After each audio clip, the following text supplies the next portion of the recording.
Bem-vindos, irmãos e irmãs, à reflexão do Evangelho deste domingo, o Evangelho de Mateus, capítulo 14, versículos de 22 a 33.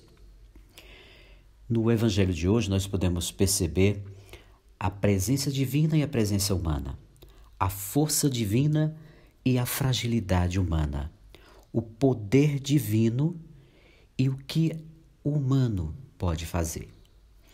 Nesse Evangelho, o texto de hoje inicia com uma afirmação estranha. Jesus obriga os discípulos a entrar na barca e seguir à sua frente, para o outro lado do mar. Podemos perceber que três coisas chamam a atenção. Primeiro, Jesus obriga os discípulos a embarcar. É a única vez que o verbo obrigar aparece em Mateus. Jesus mostrou no episódio anterior que a partilha é a regra de ouro para a comunidade nova, ou novo mundo. O ideal da partilha é confiado agora aos que seguem a Jesus. Ele os obriga a continuar o que acabou de fazer. Os discípulos, o segundo ponto, os discípulos têm que atravessar o mar. O texto sintetiza bem a situação de uma comunidade em missão, em meio a dificuldades e tentativas de implantação do projeto de Deus. E um terceiro ponto, os discípulos são mandados à outra margem do lago, em território pagão, para semear as sementes do mundo novo. É o aspecto universal da missão da comunidade cristã. O Evangelho é muito rico de expressão e podemos buscar a interpretação para o dia de hoje, vendo que Jesus passa a noite em oração.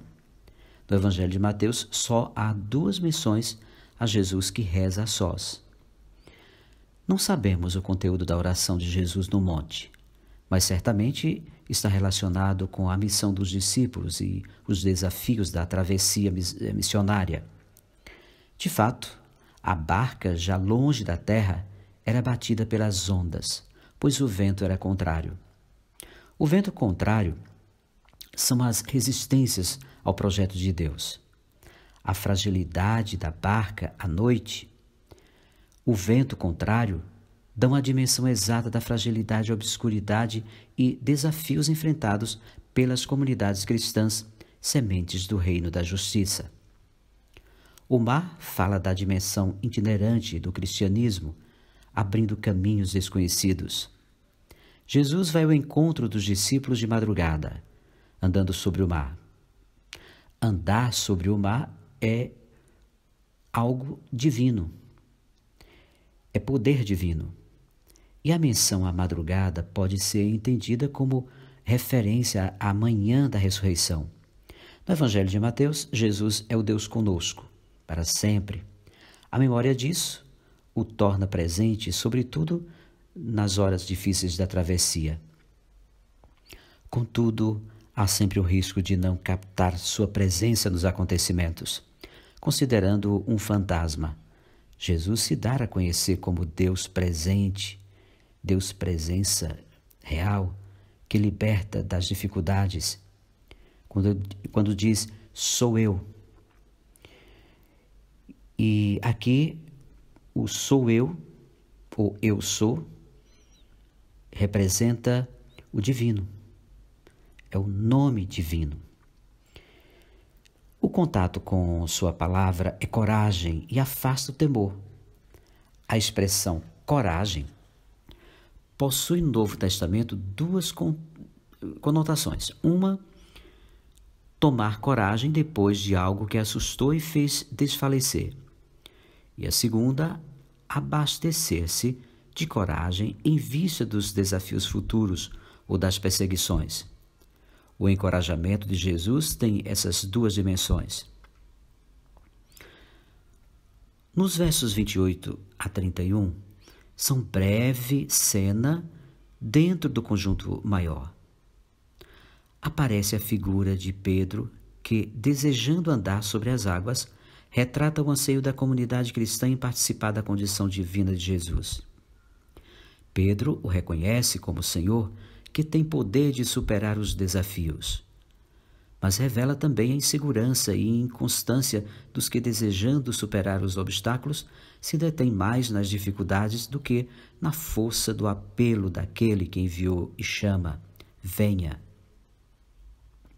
Demonstra também que nem ele, nem os cristãos chegaram ainda a compreender que participar da vida de Jesus e do projeto é superar os desafios e obstáculos, sem pretender que Jesus resolva tudo com um milagre. O milagre é o de caminhar em meio aos desafios.